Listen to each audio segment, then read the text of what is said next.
Mr. President, The Democratic leader? are we in a quorum? Yes. I ask unanimous consent the quorum be dispensed with. Without objection. Now, Mr. President, we continue to move closer to a final agreement on an omnibus appropriations bill and a package of emergency federal aid to provide the country relief from the continued impact of the COVID-19 pandemic. Yesterday, House and Senate leadership worked well into the night. We resumed first thing this morning. While many, if not all, of the difficult topics are behind us, a few final issues must be hammered out.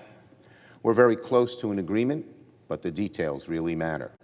When it comes to unemployment benefits, stimulus checks, aid to small businesses, and so much else, we have a responsibility to get this right. People's lives depend upon it. I will note that had the Republican majority joined in negotiations any time in the last 6 months as we had requested, we would not be in the unfortunate position of negotiating against the government funding deadline. Leader McConnell kept calling for a pause, and here we are.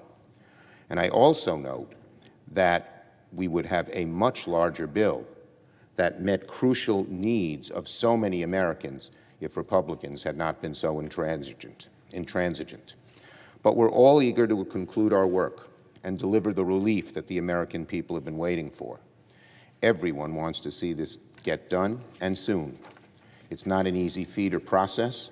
We're talking about providing relief to a country hurting from coast to coast, a country with tens of millions of unemployed workers and more slipping into poverty every day, a country with businesses of all sizes and varieties struggling in different ways, and more in danger of closing for good every week.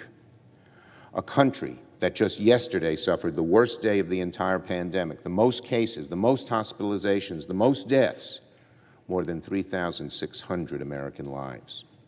Already, we know that the size of this emergency relief bill would be the largest stimulus in the history of our country, if not for the other COVID relief bill, the CARES bill, which I negotiated with Secretary Mnuchin and we passed earlier this year. Let me say again, we are putting the final touches on what would be the largest stimulus in the history of the country, with the exception of the CARES Act, larger even than ARA, the stimulus bill Congress passed in the wake of the financial crisis in 2009. None of the remaining hurdles cannot be overcome. Everyone is committed to achieving a result, and we will not leave until we get the job done. I yield the floor.